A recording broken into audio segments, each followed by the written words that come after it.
of belonging to or not belonging to a given race, a given species. In the colonies, the economic substructure is also a superstructure. It's a Marxian term, right? Um, the cause is the consequence. You are rich because you are white. You are white because you are rich. This is why Marxist analysis should always be slightly stretched every time we have to do with the colonial problem. Everything up to and including the very nature of the pre-capitalist society, so well explained by Marx, must here be thought out again. Limits of Marxism, right? The serf is in essence different from the knight, but a reference to divine right is necessary to legitimize this statutory difference. In the colonies, the foreigner coming from another country imposed his rule by means of guns and machines. In defiance of his successful transplantation, in spite of his appropriation, the settler still remains a foreigner. It is neither the act of owning factories, nor estates, nor a bank balance which distinguishes the governing classes. The governing race is first and foremost those who come from elsewhere, those who are unlike the original inhabitants, the others. Over on page 41, the natives' challenge to the colonial world is not a rational confrontation of points of view. It is not a treatise on universal, but the untidy affirmation of an original idea propounded as an absolute. The colonial world is a Manichaean world. It is not enough for the settler to delimit physically, that is to say, with the help of the army and the police force, the place of the native. As if to show the totalitarian character of colonial exploitation, the settler paints the native as a sort of quintessence of evil. So this happens a lot in U.S. thought, like where it's like colonizers will um, uh, Greetings, Tutu. We'll be watching this. The guy also breaks down chapter one. We watched the first part of it last week up until 45 minutes, but I started it at like at 30 minutes this week. So we'll just watch a part of it and then we'll start engaging.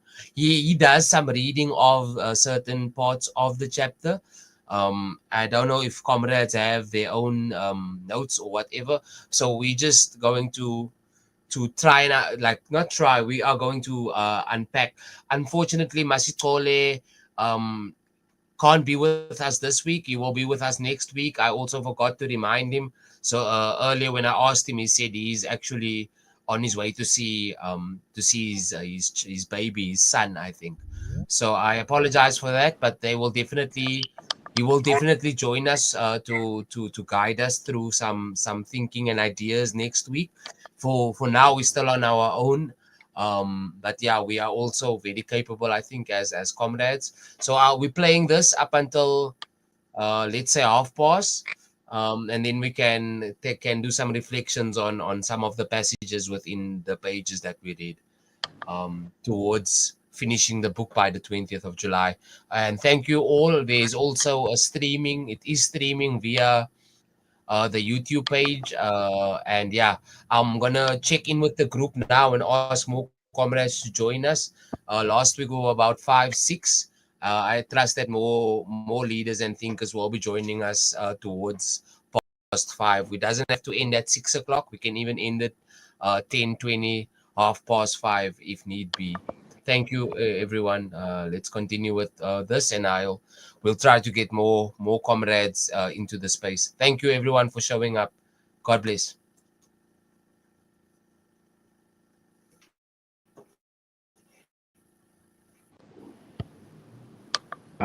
vilify Native Americans as they are, as the Declaration of Independence calls them, right? So from the beginning, that kind of attitude exists. I've listened to something from the new books um, I think keep the general. project. It's like a podcast that like listens to new academic books in various different fields, and I can't remember the author, but they were doing a study of settlers on the like the Oregon Trail or the Overland Trail, and their burial practices and all of the violent things like cholera, like that settlers were so confronted with death, but they tended to also manifest it in terms of these projections of evilness onto Indians as well up here in Turtle Island.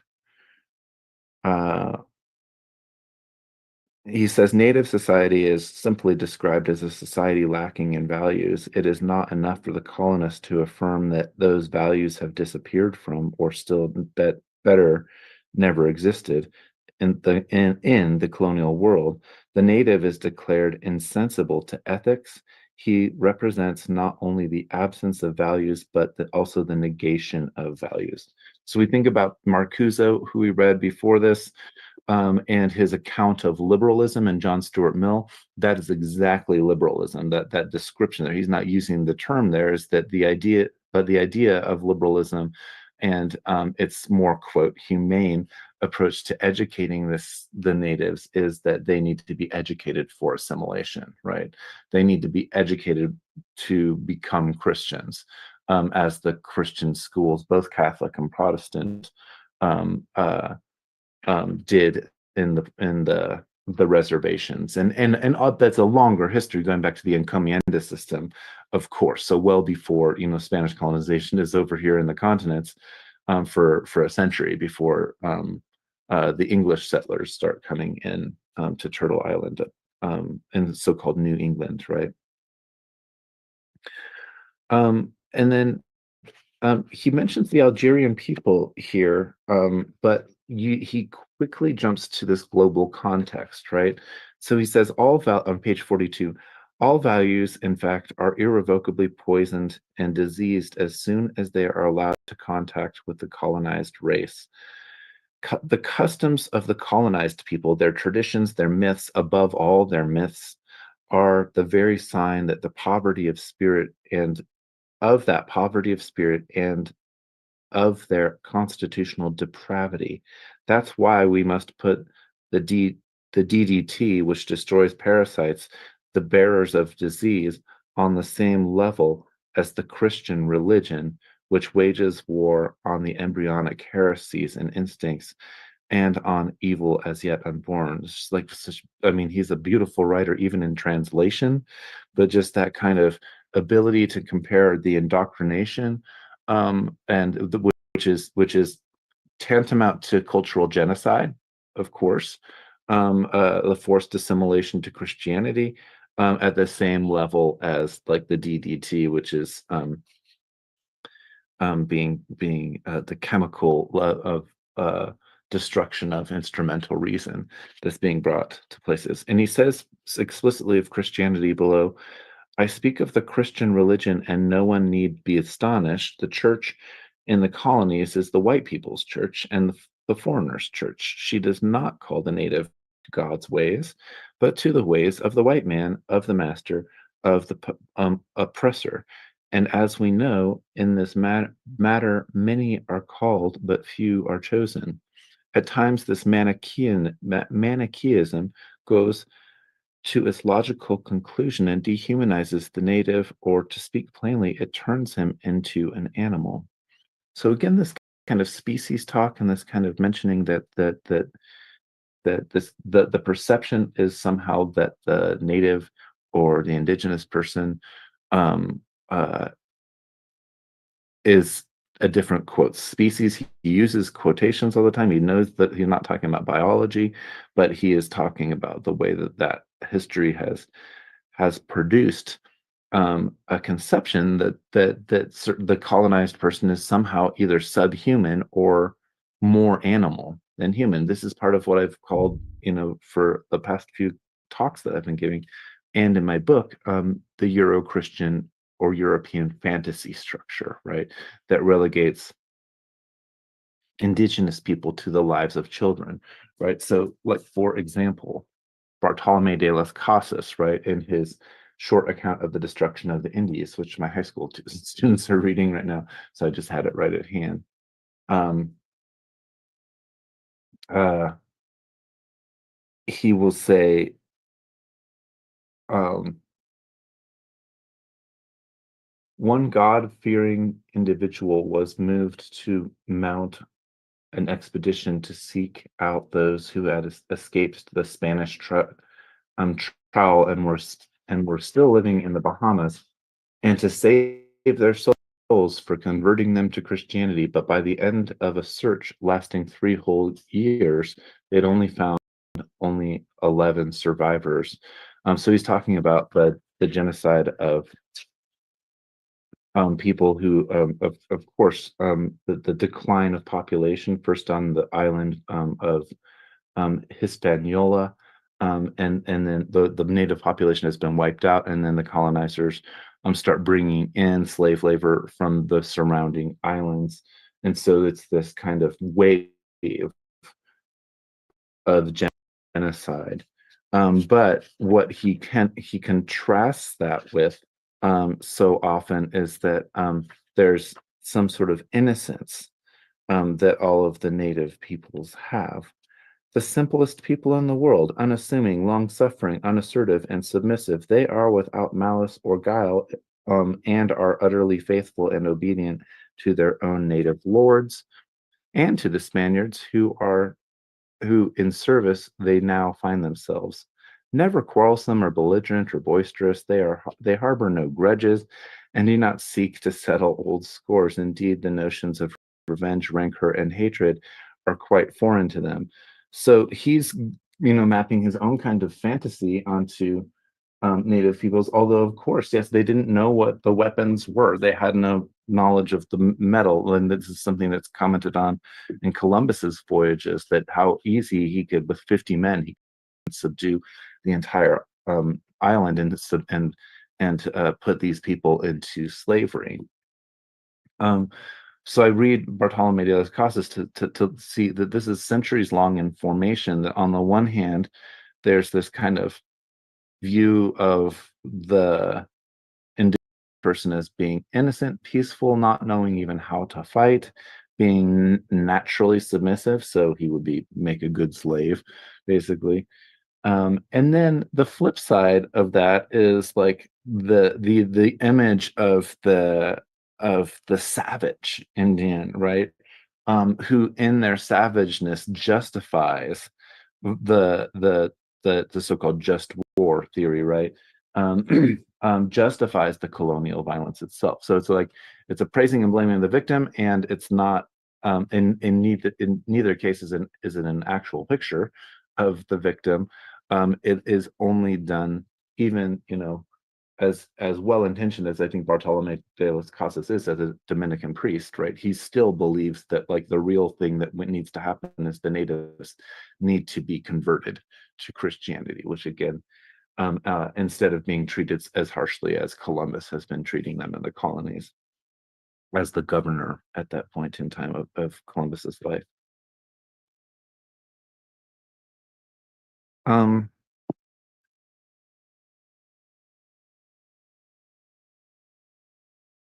Over on page 43, he says, um, for the native knows that he is not an animal, and it is precisely at the moment that he realizes that his humanity that he begins to sharpen the weapons with which he will secure its victory. This is very Hegelian master-slave dialectic thinking, I think, I'm going in here. He says, as soon as the native begins to pull on his moorings and to cause anxiety to the settler, he is handed over to the well-meaning souls who, in cultural congresses, point out to him the specificity and wealth of Western values. But every time Western values are mentioned, they produce in the native a sort of stiffening or muscular lockjaw. Over on page 44, he mentions that land is the thing at the basis for all what the colonized want. He says for uh, a colonized people, the most essential value, because the most concrete, is first and foremost the land. and land being which will bring them bread and above all dignity. So the land is the thing that is taken, of course. The colonial bourgeoisie, when it realizes that it is impossible for it to maintain its domination over the colonial countries, decides to carry out a rearguard action with regard to culture, values, and techniques. And it says, so like, if we can't take them by force, we will take them by ideology and conversion, right? um, Page 45, by settling themselves apart in an abstract manner, the liberals try to force the settler into thinking into taking a very concrete jump into the unknown. Let us admit it, the settler knows perfectly well that no phraseology can be the substitute for reality. So the settler knows that deep down that the ideological conditions being posed for the so-called betterment of the native peoples is at base just pacifying them enough to keep the exploitation continuing. I'm going to skip ahead a few pages here, where he starts talking about in pages 48, page 49, he talks about the the native intellectual and how the native intellectual so easily becomes the pawn of the oppressor. He says on page 49, in order to assimilate and to experience the oppressor's culture, the native has had to leave certain of his intellectual possessions in pawn. These pledges include his adoption of forms of thought of the colonialist bourgeoisie. It is not just the thinking, it is not just the ideology, it is the form of thinking itself. Um, he says at the bottom of that paragraph, now the fella, the unemployed man, this is who Jack Kerouac totally romanticizes this figure in a lot of his later books, the Fellaheen Streets. Right, this is like definitely part of like the romance of the beat poet, right? Now the fella, the unemployed man, the starving native do not lay a claim to the truth. They do not say that they represent the truth, for they are the truth. Next paragraph, Mill. The inclusion of the native intellectual in the upward surge of the masses will, in this case, be differentiated by a curious cult of detail. That is not to say that the people are hostile to the analysis. So the native intellectual, like it gets super passionate and is super detailed. People aren't necessarily hostile, but what can sometimes happen is that the native intellectual gets carried away with their own analysis and just gets stuck in there in the analyzing process itself. So he says that is not to say that the people are hostile to analysis. On the contrary, they like having things explained to them. They are glad to understand a line of argument, and they like to see where they are going. But at the beginning of his association with the people, the native intellectual overstresses details and thereby comes to forget that the defeat of colonialism is the real object of the struggle. When you think about like a character like Subcomandante Marcos in the 1990s in Mexico, for example, that might be a nice sort of comparison there. Um, and the teaming up of those of us who are intellectuals, right? Who are thinking about critical theory and thinking about whether or not there are places of intervention, places where we become communicators across different groups of people, for example. He moves on to the idea of truth, though. This becomes a theme. He says, truth is that which hurries on the breakup of the colonialist regime. It is that which promotes the emergence of the nation. It is that all that protects the natives and ruins the foreigners. In this colonialist context, there is no truthful behavior, and the good is quite simply that which is evil for them. I think, again, comparing back to Marcuse from last time, this notion of truth has a kind of processional development to it. And the truth is that that the colonialist power is a fiction, right? The idea that these that some people are better than others, that they're more naturally more intellectual, that they're more human than other people's. This is all falsity and a lie. And so the truth has to sort of like come out over time. Um, he compares the settler, he said, but says the settler makes history. His life is an epoch, an odyssey. He is the absolute beginning. Quote, this land was created by us, right? um, the famous Woody Guthrie song, although Woody Guthrie has some politics I agree with in other songs, but like the This Land is Your Land song, even though it's meant in many ways, there are verses that are very critical and left leaning, of course, like there are Native American versions of that song that have funny twists on the lyrics, like it still frames the land in terms of possession by people. Um, he says, quote, this land was created by us. And he is the unceasing cause, the settler is the unceasing cause. If we leave, all is lost, and the country will go back to the Middle Ages. Over against him, torpid creatures, wasted by fevers, obsessed by ancestral customs, form an almost inorganic background for the innovating dynamism of colonial mercantilism. In the middle of the next paragraph, like, so the settler is making this kind of history, and they feel like their history is undone by the decolonial movement, right? Arlie Hochschild, I've mentioned in an earlier lecture, strained her recent sociological study of rural conservative folks in Louisiana in the United States. It's a book called Strangers in Their Own Land. And she talks about the kind of metaphorical thinking that many conservatives have. The idea that like they've been waiting in line for this thing called the American dream that has been promised at the foundation of the nation. And they see immigrants coming and getting and cutting in line in front of them, right? So they've already spatialized this thing called the American dream, and which they believe that they are due, by the way. And they don't, many of them maybe don't have outright hostility to the idea that other people might be able to get it, achieve it at some point in time. But what they can't stand is that other people are being put before them, right? So that kind of metaphorical thinking, I was thinking about that, and Hochschild's like a great analysis of folks in relation to what Fanon is saying here about the last shall be first. In any sense, settler history becomes, of course, an ideological construct, a fiction that tries to establish the legitimacy of the settler's place. So he says the settler makes history and is conscious of making it. And because he constantly refers to the history of the mother country, he clearly indicates that he himself is the extension of that mother country.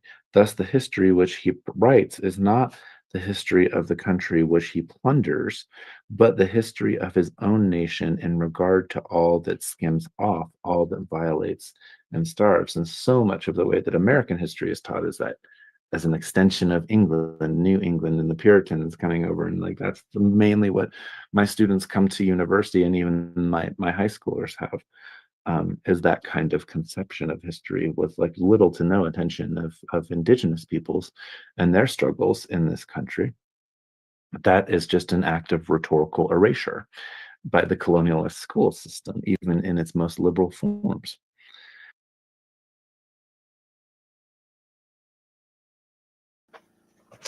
Okay, comrades, greetings. Yeah, it seems like we are three for this weekend, so we can keep it short. I think this is a very powerful unpacking. Seeing that, yeah, I don't always feel like I have the capacity to. I'm also learning, hence I've attempted to start for the Fanon School 100, also guided by Masitole Umlandu, who was a for force and leader 10 years ago, and he's currently doing his master's at UCT. And yeah, he's I would flag him as a much more passionate scholar thinker, and I also want to learn from the likes. And hence we started this because we are moving towards 100 years of Fanon. In July, on the 20th of July, Fanon will be 100 years old. So so hence this program, or this attempt at unpacking Fanon's last book is a start of something new, because we actually want to start doing this every Sunday, going for the so that young people, so that we can start unpacking different texts that's available on the internet in PDF form, and yeah, so so I give thanks for everyone that is here. I think we can play another part of this, another 20 minutes, and then we can call it a day. um I what was there was a actually the last word that he now said. I think that was very important for me. And then I can just say something on it, and then I would like to open the floor. Um, just explain that we are doing a streaming. Also, it's being recorded. So, for the sake of future reference, or whoever comes across our program on the internet or wherever it is used, just share with us why are you in the space, what are you what do you want from Fanon, in context of where we are. So yeah, we will open the floor right now. I just want to say something on what he says just before I stop him. that other people might be able to get it, achieve it at some point in time. But what they can't stand is that other people are being put before them, right? So that kind of metaphorical thinking, I was thinking about that. And Hochschild's like a great analysis of folks in relation to what Fanon is saying here about the last shall be first. In any sense, settler history becomes, of course, an ideological construct, a fiction that tries to establish the legitimacy of the settler's place. So he says the settler makes history and is conscious of making it.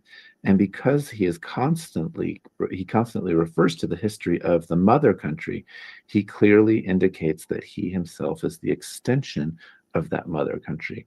Thus, the history which he writes is not the history of the country which he plunders, but the history of his own nation in regard to all that skims off, all that violates and starves. And so much of the way that American history is taught is that as an extension of England, New England, and the Puritans coming over. And like that's mainly what my students come to university and even my high schoolers have.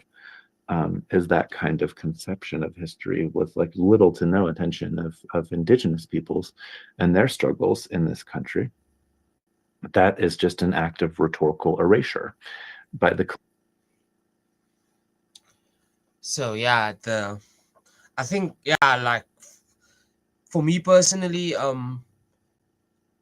the way history of black people, of indigenous people of Africa is written, out of history. And even how society, or how the ANC government never really, has corrected the curriculum. And it you usually have to come and discover a lot of misguided ideas at university level, and a lot of people never make it to university level, or in terms of reading, never make it to the humanities. And it's actually at the humanities where things are really starting to be ripped apart, right? And in and even for those that graduate with the humanities degree and never go into honors and masters and PhD level, where there's more intricate histories, and then you would find that people that get the PhDs or whatever, they then become these figures, intellectuals or whatever, but still the curriculum at high school level at primary school level is still not adjusted, right, to new knowledge that is being produced at PhD level. It hardly filters down, it only filters up until your honors, even, So even at university, you would find that there's small epistemological, as Professor Sabelo, who is also, I think, a very important decolonial scholar. But that's basically what I want to note. Even amongst, I don't want to be too controversial, but it's a discussion that we must have, and I'll just finish this up right now. Even amongst the colonized, we have these misunderstanding of each other's history, which fosters competition and even animosity amongst the colonized groups, right? There's the strong attempt by uh, colored people, so-called colored people of indigenous, that are well aware of their own indigenous roots, right? And they have this fiery attempt of placing themselves within contemporary history, contemporary society, and then you would get your ordinary Xhosa. I don't even want to call it black people, because I feel that my conception is everyone is black. uh Even the so-called colored is black, in that sense, in Steve Biko's sense. So for me, I rather used the ethnic identity or the language identity of my fellow black brothers, which is Xhosa, Zulu, Sutu, whatever, Sangan, or etc., etc. So even here in the West, so here in the Western Cape, and even sometimes in Pretoria or in Gauteng area, you would see it, where there's a strong push from certain, because not the entire so-called colored population has indigenous roots, but there's a strong push from certain sectors, and then you still get our fellow Xhosa or Zulu people that would like um ec- ec- articulate, or would state that no, colored people are not black people, right? Or they're mixed people, they are mixture of white and black people, or etc. But yeah, that's and the difficulty of placing or centering the history of the First Nations that encountered colonialism and encountered resistance to the Portuguese in 1510, which was the Bushman people, the Khoi people at the Cape. These histories, we still don't know about the battle of Salt River, which happened on the 1st of March 1510, whereby the Portuguese were murdered, killed at Cape Town, right, by the Khoi and the San people of that time. Um, and it's not in mainstream history, not even the ANC government or the Western Cape government celebrates it, as you would find battles of Mangope, or the battles of Dingaan, etc., being placed in history.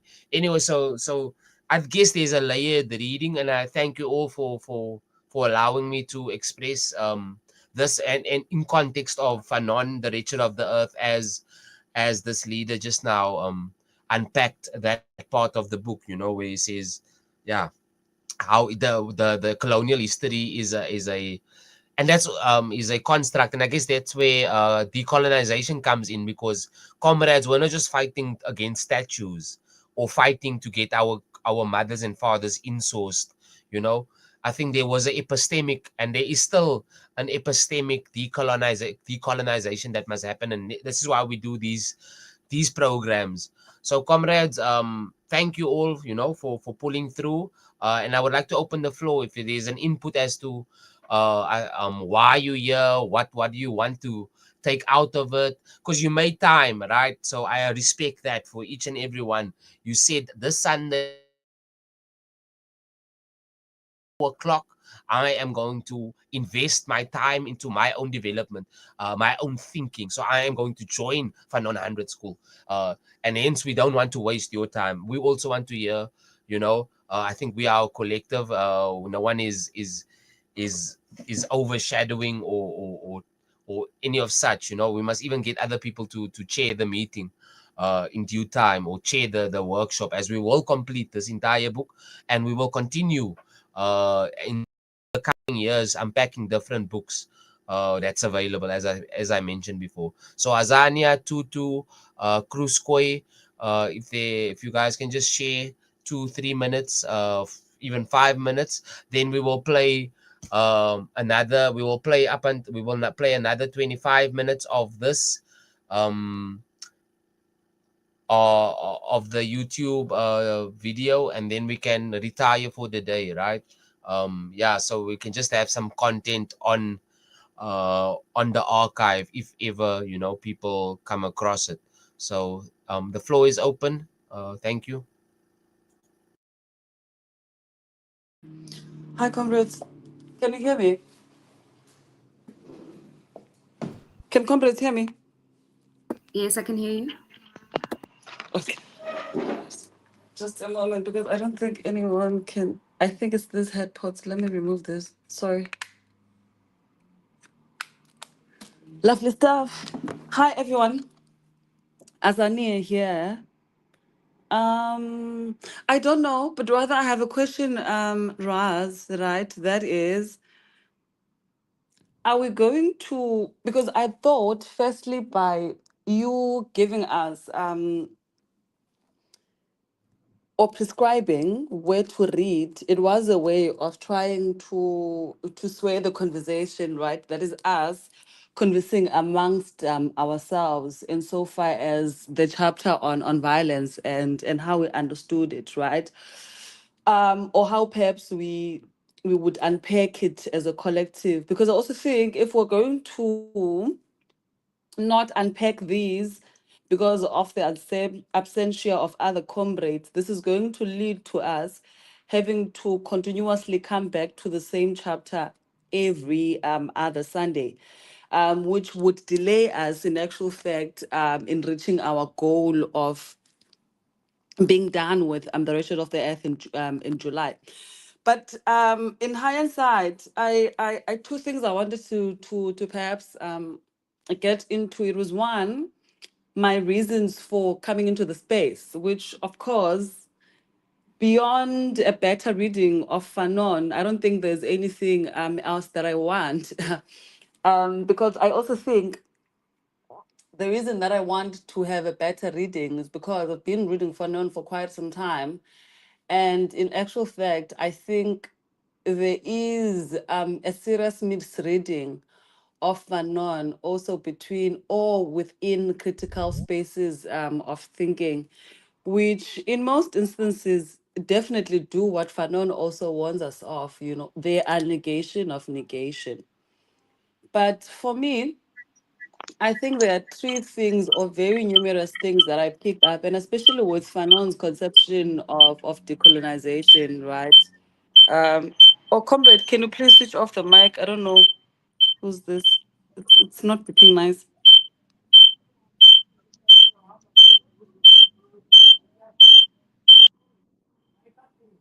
Lovely.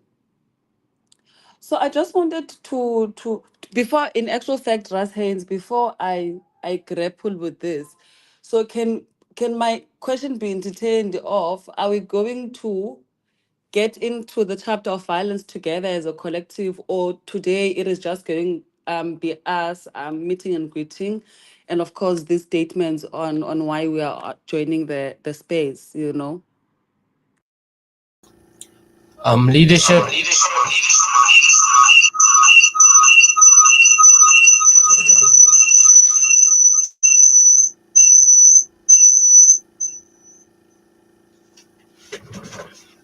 um Sorry.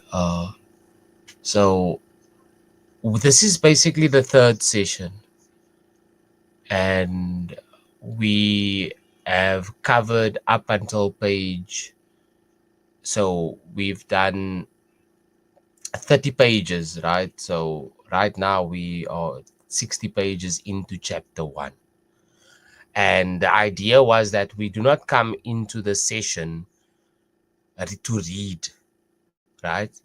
That we up until the 20th of July, we cover. Hence, I've into the in the group. I've always mentioned the the number of pages we're covering, because not when we get to other chapters, the chapters are not the same length. So I calculated by the 20th of July, if we work at a certain rate, a certain proportion, sorry, some weeks we can maybe cover 40 pages, but if we take it week by week, by the 20th of July, we should have reached the end of the Wretched of the Earth, the entire book. So last week we started with the first 30 pages where Fanon strongly details what decolonization is, um, how decolonization is a complete, as I remember certain parts, right? How it's a putting the top at the bottom, and a complete disorder, and he goes into the issues of violence. And we even had a question from Kruskoy was here last week, and she asked, is there other way besides violence, you know besides talking and unpacking, and I guess even now within this session he spoke about the intellectual, right, the native intellectual, and how the people love, um they have no how the native intellectual is stuck on analysis, right, and overstresses details. And then it goes into subcommander Marcos, which is, I think it's the EPSN, the gorillas of the mestizos, or the Zipata or something like that, yeah, of Mexico. But so that's the how he's unpacking it. So that's what I can say from my side. It's a generative reading group. I did ask Dr. Gamedze, Asha Gamedze. He's like, nah, man, don't ask anybody to lead it. Let it be generative, right, Azania? So, and then the first session, Mula Maolaodi Wasekaka, right? He was here with us. He also explained that even if we are 5, 6 out of the 70 that joined the group, we must continue, right? And he made an example of Fidel taking less than 100 gorillas to Cuba, and eventually ensuring that the Cuban Revolution fulfills. So this week we up until page 90, 94. If we are taking, so we are into the chapter of, so we've almost completed on violence as a chapter, and now we're going into the next chapter, so that by the 20th of July, when Fanon turns 100, we're done. Masikole did mention that we must also take on um, uh, Blackskins yeah, what? Is Blackskins White Masks or something? Yeah, I don't know. So apologies. But we should take on that book as well in due time. But now we just want to get to 100 100th birthday of Fanon with this book, and then we'll see what's next. We're planning some screenings in Cape Town, which we will finalize and get the venues for. So Masitole will be joining us next week to lead the session.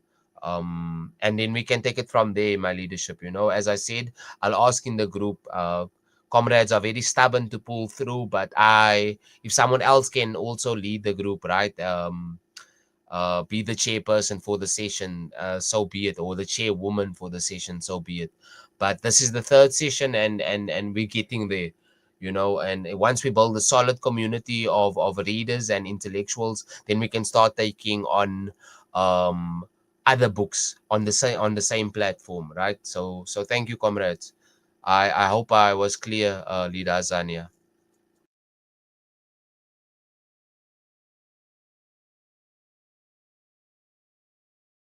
No, that's perfectly clear. That's perfectly well.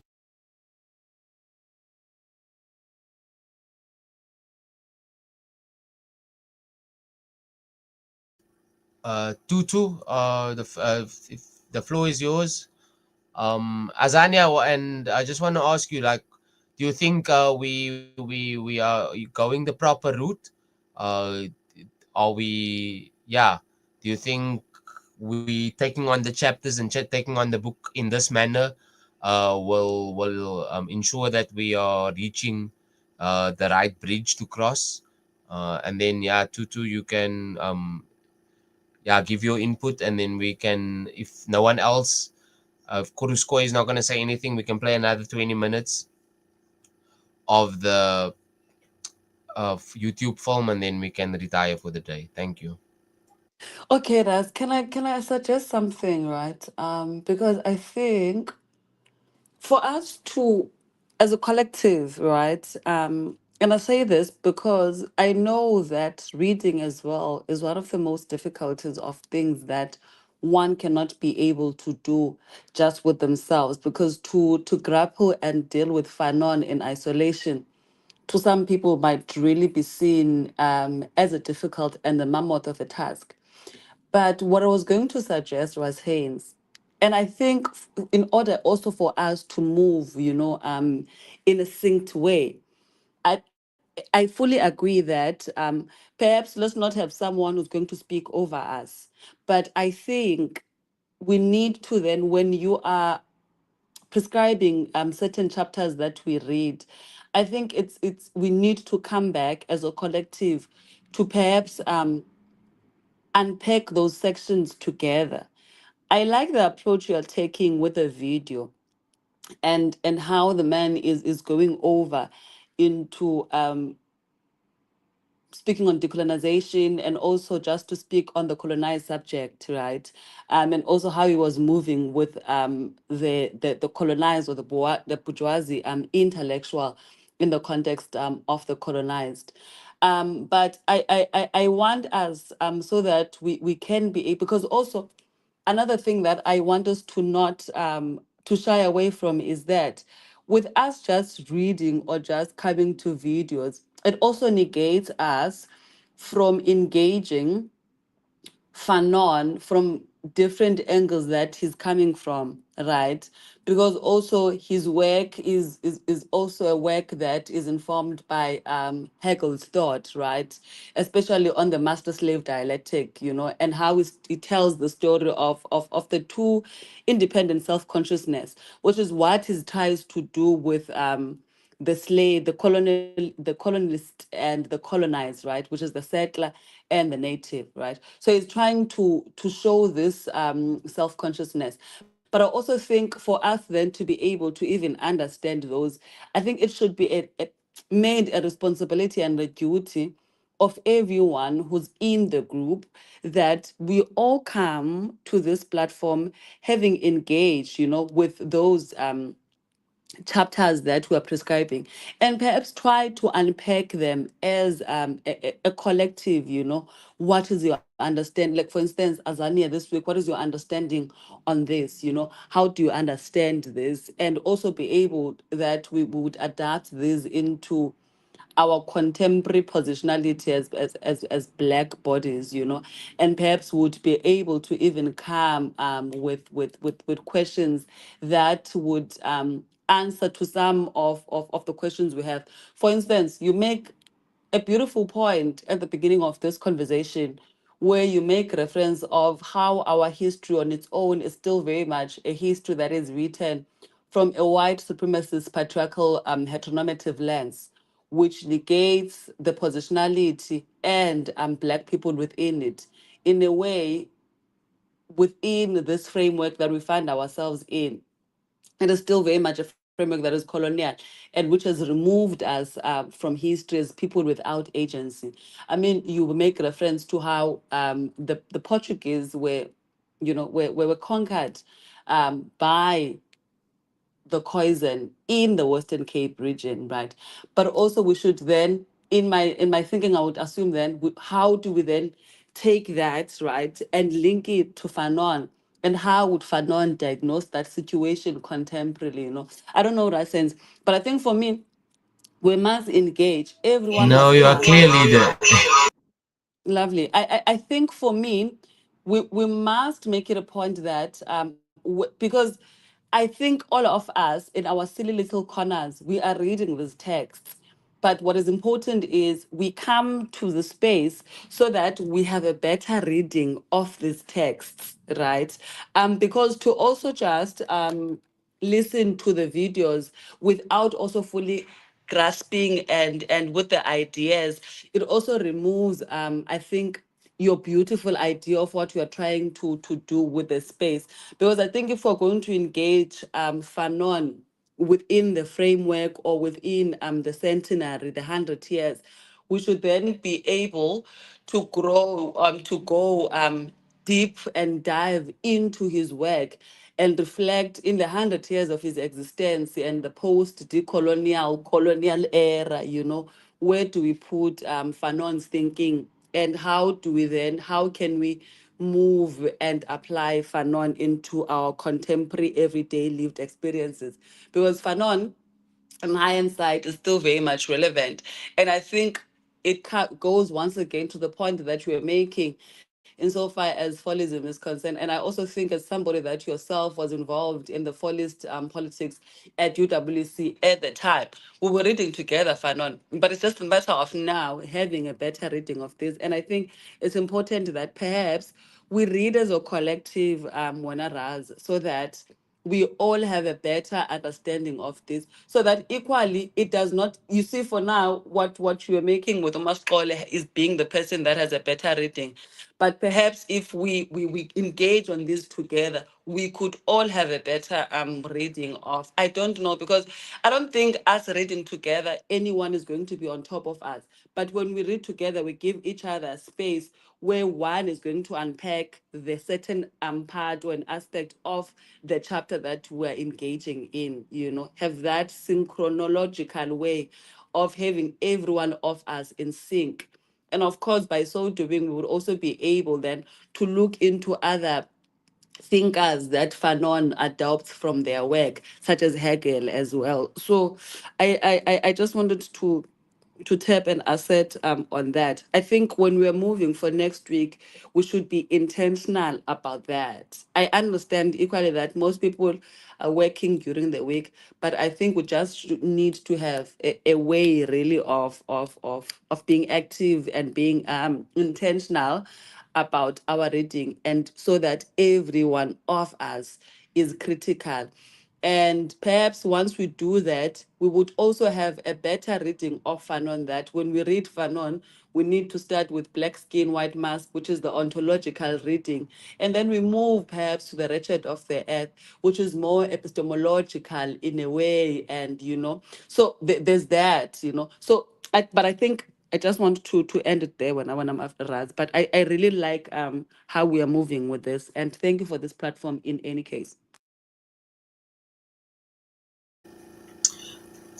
Leadership, yeah, you thank you. I think you made a lot of points that I fully identify with. The thing is, you, besides Wasekake, right? You are one of, yeah, the one of our most vocal participants, and you are a revolutionary in your own right. And you come from the grassroots, you come from the trenches. And not all of us, as I have noticed, not all of us are coming from um, the struggle in that sense, coming from a very dynamic space where comrades, had to implement very militant ways and means to get the outcome that is progressive. So not everyone has been within the dialectics or in that sense, and are as what's the word, let's even can we can even use say we can even say plagued by it, because we are traumatized by our history, as activists. So not everyone is coming, um the heaviness, and that's why the space is here, so we can share. Yeah, sorry Azania, I see you saying at your network, but I don't know if you can hear me. But we must be intentional with our reading, and unfortunately we have already now started, right? And we are in the third week uh of saying we are reading Fanon, the Wretched of the Earth, and we've covered 60 pages already, or I have committed. We haven't been more than 10 in the space. But I don't know if you would want to say, if you are saying that we should first go and cover the black skins, white masks, or should we continue with this, right? And the idea of the YouTube film is actually just to fill in the space, because if we are five uh or four people in the space, then the conversation is only gonna last about 30-40 seconds, and not everybody is actually reading intentionally. They're also coming into the space for insight and to just be amongst people that have read. So sometimes, comrades will have to take the podium and guide the masses and guide the conversation, and allow people to in the moment identify with idea, identify with decolonization, and give their position and how they relate to it in contemporary the contemporary Azania project, contemporary struggle to decolonize, because we're still in a neo-apartheid society. But not everyone is on that stretch of thinking. So we want to get comrades there, and at the same time, those the comrades that want to also just gain knowledge and experience and insight and technique from each other. Hence, we are here, my leadership. So I hear clearly what you are saying, and I will request of comrades to be more intentional towards next week, because I think we will continue with reading the Wretched of the Earth, and like the leadership said, we must then come back to the other book of Fanon, which is the, what did you say? It's the more the epistemological, right? Oh yeah, but that is what I can relate to you. And it's about 5 o'clock. I think we can watch the other 20 minutes. Tutu, do you wanna mention anything? Kruskoi, do you wanna mention anything? Azania, do you want to reflect or give another input on what I've said? But yeah, leadership, as we are a collective. No one is ruling the space, or yeah. So the only reason why we're doing the YouTube is because, yeah, comrades are not pulling through Azania, but we will get there. We will continue, even if we both, there's 70 people in the group. So I don't know, people showed interest, so clearly people are interested in the revolution. It's just them to invest their time, like comrades have done, like you guys have done, like we have done. So Tutu, would you like to give us input and guidance, please? Oh, no, I just have a question of my own in regards to the reading for this week. In regards to what Azania said, Comrade Azania said, in regards to how Fanon's work is still very much relevant to South Africa today, there were some parallels, I guess, or connections that I felt I was able to make in regards to this week's reading. And I'm not too sure if this would be the correct session to kind of share those, and also to ask for input on a part of the reading that I didn't quite understand. No, comrade, you can. This is exact. We are here to cover. We're not gonna. I don't think we are gonna come back to the 60 pages that we have covered. So, and I trust that comrades, even Comrade Azania is equipped, and I will also reflect with you. Even Kruskoi can reflect with you. So pose your engagement, because we are here till we made our 2 hours available. So we are here. So unpack and let us reflect on your insight. Thank you. Okay, so for me, it's just I think about 2 points. 3 points. The two are sort of interlinked, but the initial one that I picked up was just in regards to religion and the introduction of religion to the natives, and how, you know, in South Africa you can see the indoctrination and the religion and this, like how looking at the six-legged monsters or the snake skins as kind of like a diversion from the kind of struggle that we already know today, the oppression that we know. That's the one reflection that I made. I picked that up. It's like we look at religion now as almost like a diversion from the reality of the oppression that we experienced as oppressed classes. It's not that we are not familiar or that we've kind of forgot. For me, my interpretation was, it's not that we